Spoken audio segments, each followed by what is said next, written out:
There's also the whole thing too. With like, I mean, I've talked to enough people. I know what happened with a lot of people. Yeah. Is a lot of people quit their jobs too. Mm-hmm. A lot of people quit. Never quit your job until you're like super secure. But you got the when you got the cookie, when you got it in your hand. But you don't in crypto. It's like $100 bill in the wind. Yeah. You know, you got to make sure you got a hold of it, man, because how many times have we seen this 90% dip thing just wreck everybody? Like it did in the past 6 years, a lot. Yeah. Woo! 17 caught me. It caught me off guard. I was hodling when it was, at the top, and some people got out and they told me I should have, and I didn't, and boom, rode it all the way down 90%. Right. Now, I didn't depend on that money. See, I always had myself set up properly. Yeah.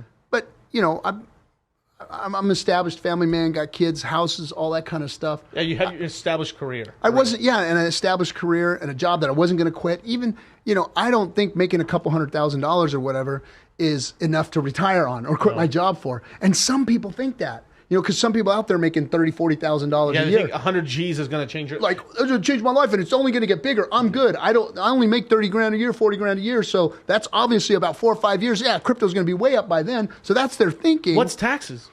And then what's taxes? Oh, you mean I got to do a revocation of election? That's how I get out of it? Man, dude. Oof. So no, I mean, it's sad, and I, really pride myself on trying to help people understand the risk that's out here. Right. And don't quit your job. And, leave your job when you absolutely have. See, I could have left my job. I left my job in January. Yep. I could have left my job a year before After how many years working there? Well, 30 years in the field. Yeah. So I told my company, what had transpired. Yeah. I said, hey, look, I love my job. And I did. I liked my job. Yeah. I had finally made it. Instead of being the grunt out in the field, I was the guy in the office calling the shots, building the company, buying gear, making sure people were hired right and all that stuff. So it was a great job. I loved it. It wasn't hard for me. It was like all my years of work was finally there in front of me, and I was able to peak of the field. Yeah. Peak of the field. And I told my boss, I said, I love this place. I love you guys, the best people I've ever worked for, but I got to go. Yeah. And his freaking eyes, jaw dropped. What's wrong? What is it? What do we do? Is it more money or what is it? And I said, it's none of that. I said, my ship came in last year. I said, I've been able to retire for a whole year. I said, but here's the thing. And this is how I want people to start thinking. I think people should start thinking like this when they're looking at anything like any decisions. To act with integrity. I told my boss, I said, look, I took this job because I wanted to help you guys with this project and building this division and whatnot. And I couldn't put my head on my pillow at night if I didn't finish my job here. Right. I need to leave. I should be gone, but I'm going to give you guys another year until we find a replacement for me. And we were talking about this. Yeah. You and I talked about it in private when it happened. And so I told them, I said, I'm not going to leave you until it's absolutely time. And I spent another whole year there. So I literally could have retired before the bull market was like raging. Right. And could have put some money aside, all that kind of stuff. But what I did was I kept doing those things. I kept, investing responsibly and dollar costing in and leverage or limit ordering out. Yeah. But I gave them a whole nother year of time. To make sure that when I left there, I could put my head on my pillow at night going, I did my job. Right. And I left that industry, solid with integrity and helped out the company that. Yeah, you gave him a 1 year notice, basically. Yeah, not a 2 week, a 52-week notice. And then I was able to retire at the bottom of the bear market. That's how well I had set myself up. Yeah. I wasn't hurting at the bottom of the bear market.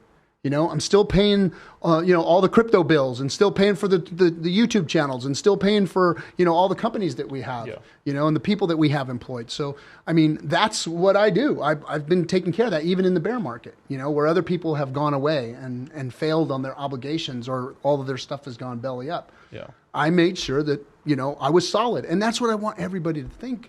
I want them to be solid before they start making those decisions. Right. And the problem is that we have a lot of young people in this industry that have never had to make these types of decisions. Have never, and a lot of them don't have careers like I had. So I can't like, you can't chastise them. I can't chastise them for that because I mean, but I had 30 years. But I can chastise people because I'm a lot younger. But all jokes aside, but no, legitimately, a lot of people, bro, the amount of people that I know that started crypto businesses and they're completely just lost money and belly up is just because they've never ran a business. They've never been a team leader. And just because you never run a business doesn't mean you don't know how to lead people. You literally could have a job and actually be a leader of people in the job.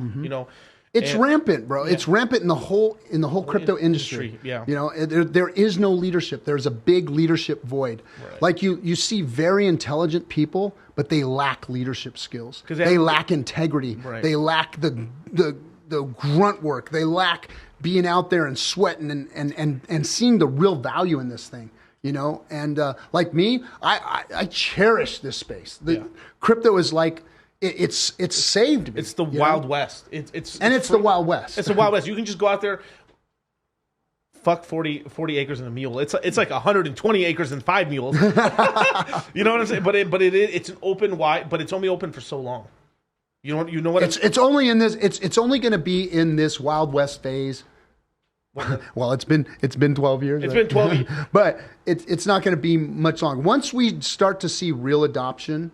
Once we start to see DeFi take off and people can get in and onboarding platforms and banks and institutions that are all allowing crypto to function and operate, then I think that's when we see everything change. 4 to 6 years. That's when it's not as lucrative as it is. Yeah. I'm saying it right now, camera-wise. Where's the camera?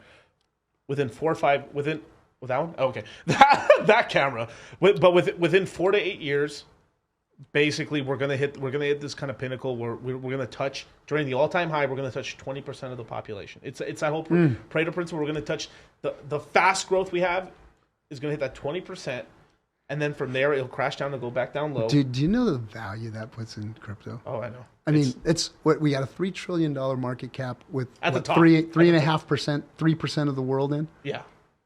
I've seen these dumb reports of saying that there's like 10% of the population. Get the hell out of here! No, absolutely not. No.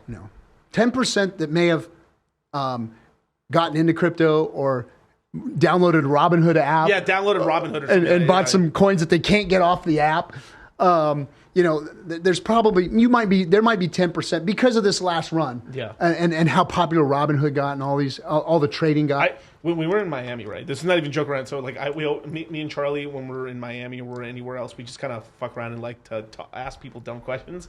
And every single bartender, every single like host, they're all in Shiba Inu and Dogecoin. Oh, of course. Every single without fail, bro.